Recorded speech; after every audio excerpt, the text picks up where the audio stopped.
શૈક્ષણિક રીતે આગળ વધે અને સમાજ આર્થિક રીતે મજબૂત થાય એના માટે આપણે સમૂહ લગ્નનું આયોજન કરીએ છીએ. પણ ના, આ તો સમૂહ લગ્નનું આયોજન એટલા માટે કરે છે કે આયોજકો છે તેમના ઘર ભરાય એટલા માટે આયોજન કરે છે. હું એટલી વિનંતી કરું છું કે અમે સમૂહ લગ્નનું આયોજન કરીએ છીએ.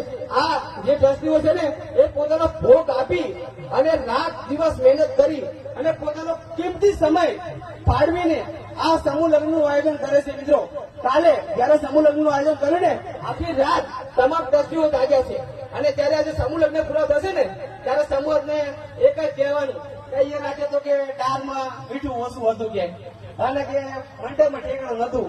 અહીંયા ખરેખર એ કહેવું કે તમારા ઘરે અવસર હોય અને ત્યારે તમે કોઈ કહેવા આવ્યું તો તમારે દાળ ઓછી આવી ગઈ તો તમને કેવું થાય યાર? બોલો. ત્યારે એમાં ટ્રસ્ટીઓ છે ને રાત દિવસ યાર મહેનત કરે છે, રાત દિવસ, અને દીકરીઓને પહેરાવવા માટે અલગ